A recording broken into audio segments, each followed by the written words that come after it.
disability artist is about the disabled body, disabled experience, and disabled sensitivity, not by someone who has a disability. When I perceive the sound, I just have a strong tendency to differentiate the sound, to make my own assembly, because after those kind of assembly, then I come to understand what they try to say or what sound I really hear. The most exciting thing is about that, I have always a chance to know a new word.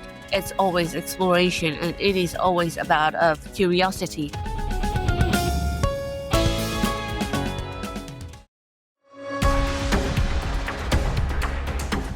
Welcome to the StageLync podcast, your access and connection to the live performing arts.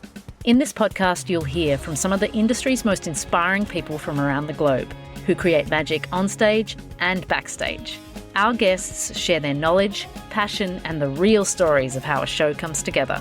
We hope you enjoy this episode. Welcome to the StageLync podcast. My name is Robb, and today we're speaking with Gabrielle Bae. Gabrielle is a dance artist, researcher, and producer exploring the intersections of disability, technology, and posthumanism philosophies. Recently based in Seoul and having versatile careers with an advertising agency, a broadcasting station, and governmental organisations, she's overseen international collaborations and public initiatives, including Future Wide Open, supporting experiments of disabled artists with technologies. After her master's degree research at Rambert School on the distinctive sensorial-kinesthetics of the disabled, Gabrielle continues to work in exploring the aesthetics of marginalised bodies. Gabrielle, welcome to the show. Thank you. Thank you for inviting me. Nice to meet you. Lovely to meet you too. Now, I want to know, because you started with an economics degree and then you went to the School of Ballet. So how did you evolve into working into entertainment? Let's say I actually have been trained as a ballet dancer since my childhood. And then for the injury and for the many incidents, I changed my career into a more not that artistic, very normal in Korea, especially in Korea. They just study and they just go to the college and do the humanities or economics or other stuff.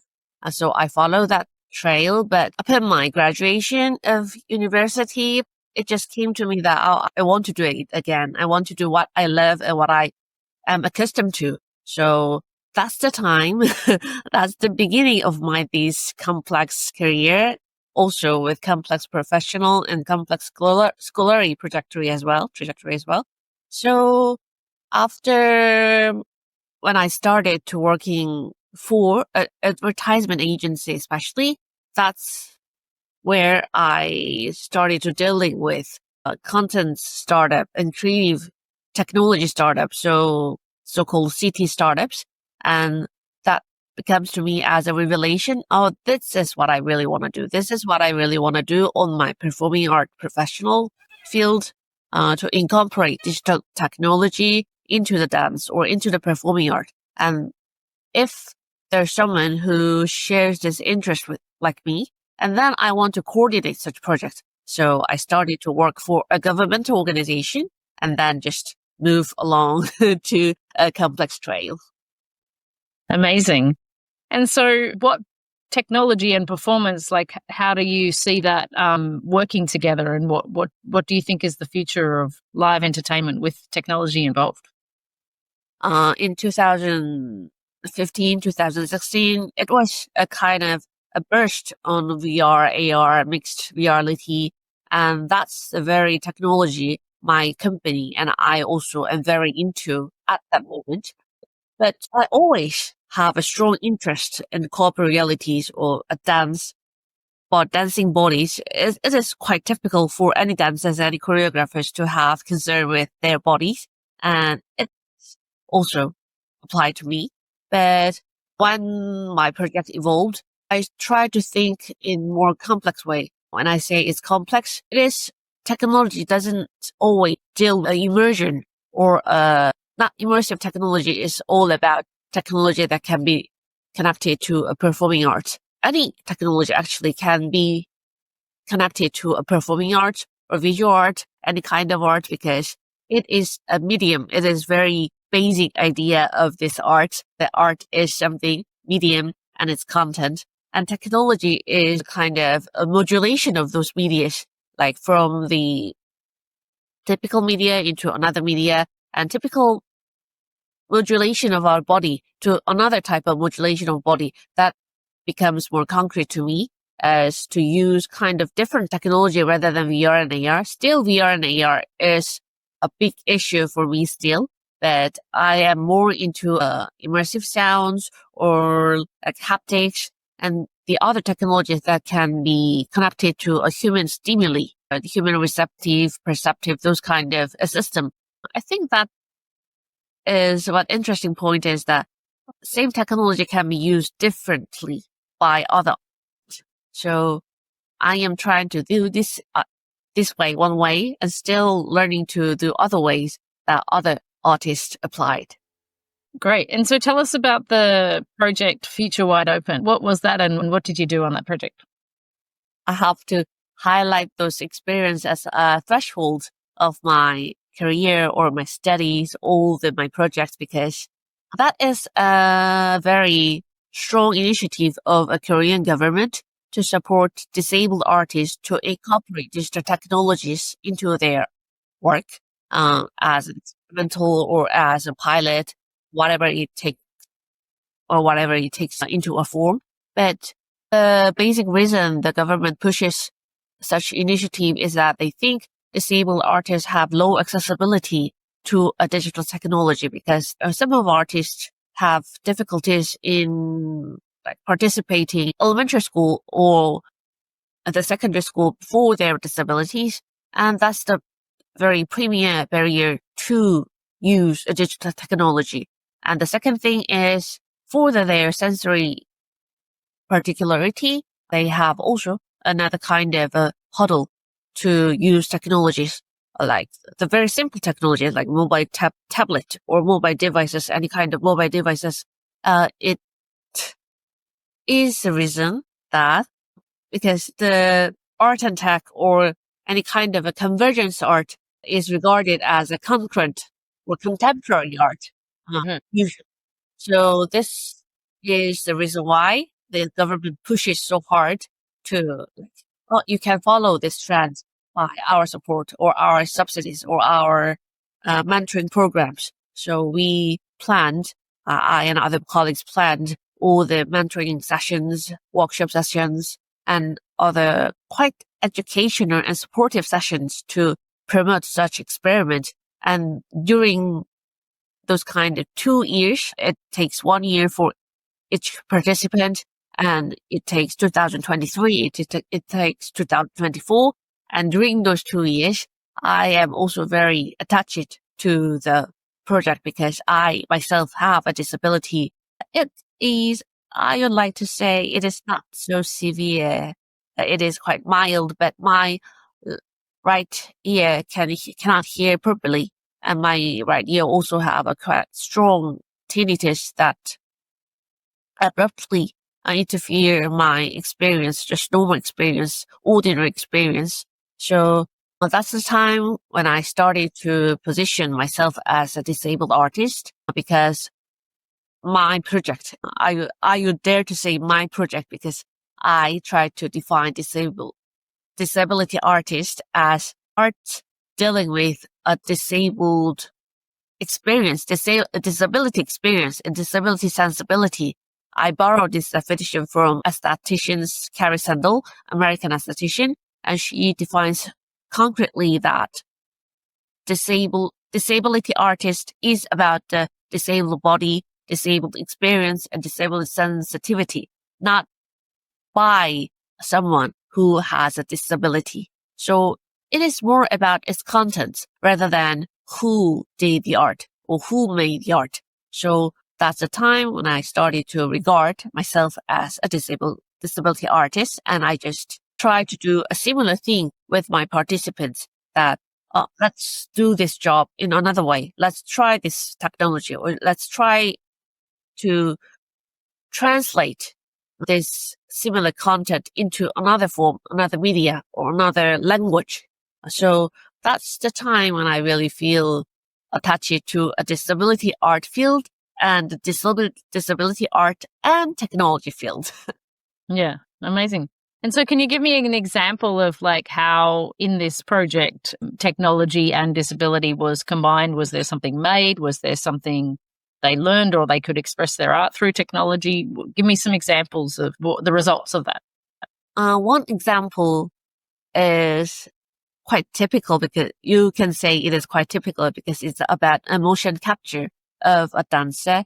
And because the choreographer has a visual disability, and what he wants to do is, I want to appreciate a dance as an audience, and I want to appreciate a dance with my ear and not with text, but with a sound that is strongly connected to the movement of the dancers. So he put the wristband on all the dancers, and when the mocap data is transited to any engines or any computer, then it's just improvisingly produce a sound that can be a higher note or that can be a very fast melody.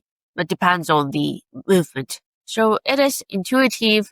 It is typical, but it is intuitive to him, and it is very comprehensible to the audience without disabilities as well, because it makes sense to them as well.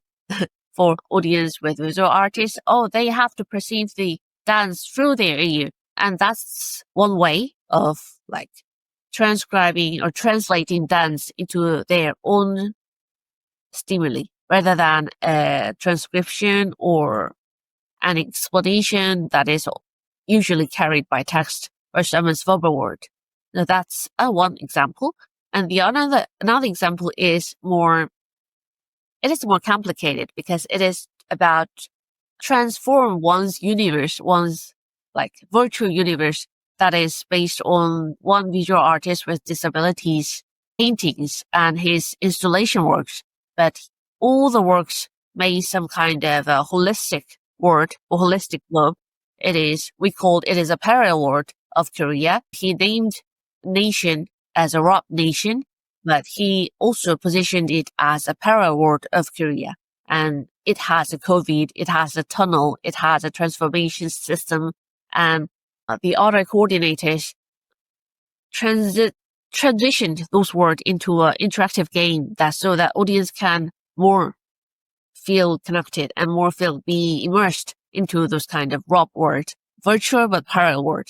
So that can be a tool illustration of a visual wide open project. Oh, I love that.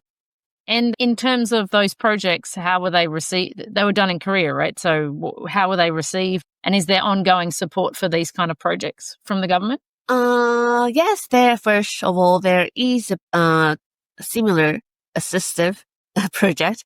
The name, actually, the title has been changed. Not the future wide open has stopped, actually, but the similar form of assistance is still going on. And for the reception, for the first year, because this is really the first step of the government to support disabled artists to do with technology. So many people say, it can be too early for that, or it can be too soon for the performing arts field.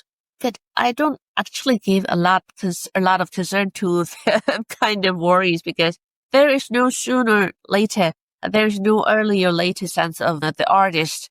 The young artist would maybe feel more free and feel more accustomed to the digital technology. It is more about the generation. It is not about the disability. So I just pushed it to let's do this job in 2023. And for the 2023, I think some of the participants feel a bit perplexed and confused. Am I doing it right, or am I doing it properly? And they just keep dubious about their work. But for the second year, 40% or 50% of them was their second application. It was their second application after 2023. So they got more concrete concept of what is disability art with technology and what can they do with technology. So they have more concrete ideas and concrete concept on there for their work and for the significance of technology with their work. So in 2024, the reception of the showcase itself was very good, and the reception of the participants also got better than 2020. And knowing what you know about technology and also performing arts, is there a project or a creation that you would love to do, given Oh, of course. No constraints? Great. There is a pilot work that I am now working on. It is more about installation, but let's say it is a dance film projecting to a multiple screen. It sounds also atypical, but what I am trying to do with this multiple screen is to divide my movement along with divide my hearing experiment or hearing sensation. So many screens can show a similar movement that can be read as a flow or read as a sequence, but all the sound experiment is different from one to each other. Because when I perceive the sound, I just have a strong tendency to differentiate the sound to make my own assembly, because after those kind of assembly, then I come to understand what they try to say or what sound I really hear. So I just try to actualize those kind of process, my perceiving process of a sound, into a multiple screened installation. That's what I am dealing with for now. But eventually what I really want to deal with is more storytelling things. Another tendency of an artist with hearing disabilities, this is just my view, but they have a strong tendency to a visual stimuli rather than they cannot perceive a hearing stimuli. So they try to, let's say, compensate those lack of stimuli with their visual perception. So I want to try make a scenography of 360 degrees. So that is where I live. Let's say this is where I live. And I try to perceive all the 360 degrees visual perception of all around the world. I don't divide foreground from background, the right to left. I just try to absorb every stimuli to compensate for my lack of hearing stimuli. So this is my word, and this is my more sphere-like word rather than a flat or a foreground background word. It is more complicated but network-like word, and this is what I want to suggest with those kind of a posthumanism philosophy as well. I love that. I think that there's something that, just to what you spoke to, if people have a disability, their brain or their body learns to compensate or view or experience the world in different capacities. And on the back of that can be an expression of how you see the world, that people who may or may not have a disability or a different disability can experience your world from that perspective. And yeah, and in that way, I think that it's beautiful to have support from the government and also disabled artists to have a platform for that expression, because that then brings forward new art and new concepts to the world around you. Have you done any of this sort of outside Korea, or is you mostly focused on the projects locally? Still, it is a more like a local project. And yes, I am quite proud of having experience with working with those organizations dedicated to the disability art, because I heard it is quite peculiar case all around the world. It is totally all about the disability art and disabled audience, disabled artist, and disabled manager, any PDs or any technicians. It is the concept of giving accessibilities in any way, in any perspective. And we have a theater in 2023, and now we have an exhibition center as well in the very center of Seoul. So I think that is quite meaningful, not only for myself, but for my colleagues and for my other artist fellows. because it is a platform that they can mingle with a disabled artist or disabled audience, and they can hear kind of a voice. So I think I still have a strong root in this local manner, but I am really, really hope to, and I'm ready to welcome any kind of suggestions from all around the world, and especially when I have working experience in Belgium and also in Italy. So I think I am ready to accept any kind of a proposal. Let's do this, or let's collaborate with this. And what I am, as I explained, what I am really having a strong interest for now is about the sound. So any kind of those proposal is always welcomed. Amazing. Now, Korea is kind of known for having quite a thriving performing arts culture. You know, you take a lot of musicals into the country and support and promote different types of entertainment. And having, you know, I'm quite close. I'm in Hong Kong. Like, it feels like a little bit more than maybe other areas in Asia. What do you think it is about your culture that leans into performing arts and the love of that and enthusiasm for it? Yeah, I saw the news about the Tony Awards, and I was really, really happy about it because I love the musical. I didn't see a Broadway version, but I saw a local version in Korea, and it was marvelous. And the thing is, for the musical part and for the more, let's say, commercial part, who's dealing with a more all-around audience, is about the audience. They have enthusiasm and they have such an eagle to learn another things and to see another things, and they do not hesitate to see a same work piece in more 10 or 20 times. It is totally crazy, actually, but thanks to those kind of enthusiasm and their loving art, and they share all the experience with their fellows, their friends, especially through the social media. And those kind of organic proliferation is quite good or quite helpful ingredient for the commercial art field, whether it is performing art or visual art. And in a rather not commercial, less commercial field, let's say fine art, or which is not a musical, it is more like a classic or conventional theater, or still there is a mania. Still, there is a strong fandom for a dramaturg, for a director, for an actor, for an actress. And those kind of audience, strong audience group is a very driven force in Korea's performing art field, I think. And I met those kind of audience type when I worked in a theater, and they just purely interpret their own word through the, let's say, they have their own interpretation and they are willing to share those interpretation like via social media, especially social media.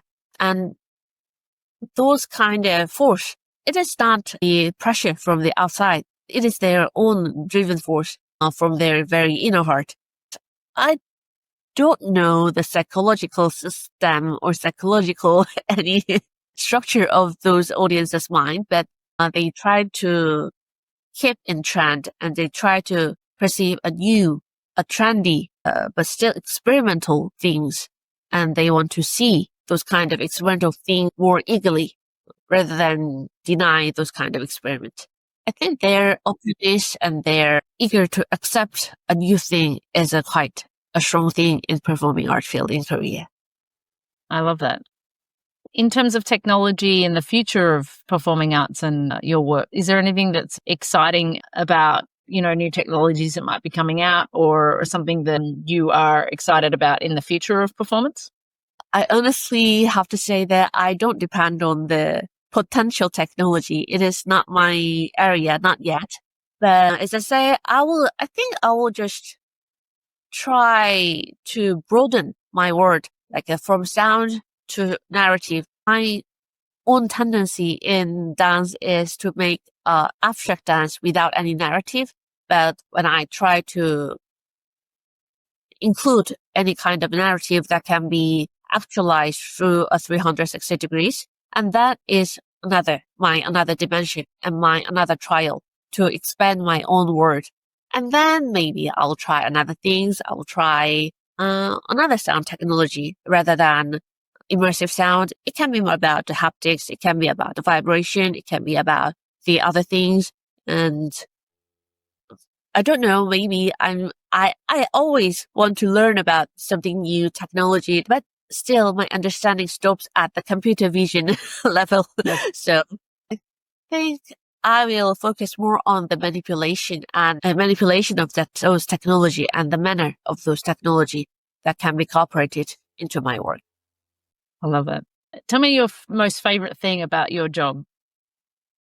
My job, my colleague doesn't believe when I say I'm actually an introverted person. I am very timid. I am not that loquacious, but they don't believe because the thing about performing art is always to meet new people, like having this wonderful opportunity to have a podcast and having a chance to see a lot of people, a lot of versatile, a lot of genius people. And the most exciting thing is about that, I have always a chance to know a new word. It's always exploration and it is always about curiosity.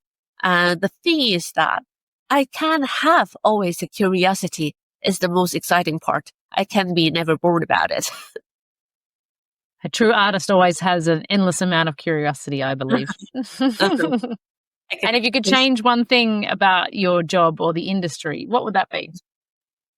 Change about. There is one thing that concerns me in Korea. I don't think I have those kind of abundant experience to tell this way, but still there is a strong dependency in fine arts field, not a commercial art field, but fine arts field to depend on a public funding. Like in Europe, it is similar. The public funding, size of the public funding, it depends strongly on the government's, like their movement or their attitude toward art or toward any other relating public policy.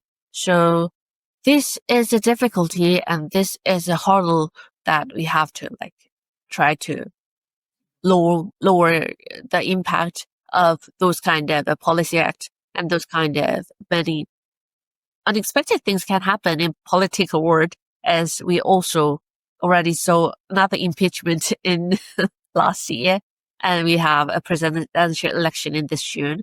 But those kind of unpredictability cannot affect heavily. I think maybe gradually lowering the dependency is necessary in every way. Mm. Yeah, there's a lot of volatility everywhere in the arts, I think, globally, not just in Korea. And if you're not getting funding from the government, you're getting it from corporations or other resources. But yeah, the instability forces, I guess, the creative industry to keep adapting and keep evolving, and trying to find a way to stay at the forefront of culture, Those kind of yes, exactly. It is about the instability, and instability leads to insustainability. When there is a great idea, it has a pilot, but it cannot evolve into a more seriously, more in-depth thing when there is no funding and he or she always have to struggle with instability. So that's the thing we have to deal with as an artist or as an advocacy, as an manager, production. Yeah, wonderful. Well, Gabrielle, thank you so much for spending some time on the StageLync podcast. It was really enjoyable to get to know you and really appreciate you and your work. Again, thank you for having me into this wonderful podcast. And I'm sorry, I have to say sorry for my English. It is sometimes too fast and sometimes it takes some time to have a proper word, but it is really happy to be here. Never apologize for being multilingual, Gabrielle. You're doing better than me. So I'm always, anybody that's got, you must have always a lot of forgiveness for English as a second language because, I can't speak Korean. And when I went to Korea once and I did some work there, it was very funny because usually when you go to places around here that you, people speak English for you. But I love Koreans because the Koreans are like, no, we're going to keep speaking Korean and then you're going to listen through a translator. Indeed. That's I was like, okay, I am in your country. You speak your language and I'll catch up. It's good. The thing is that we all learn English since the primary school and then secondary school, of course. But the I opportunity to practice it is not there necessarily, right? Yeah. No, you did very well, Gabrielle. So congratulations. Thank you. Thank you for listening to the StageLync podcast. StageLync is an online platform that gives you access and connection to the live performing arts.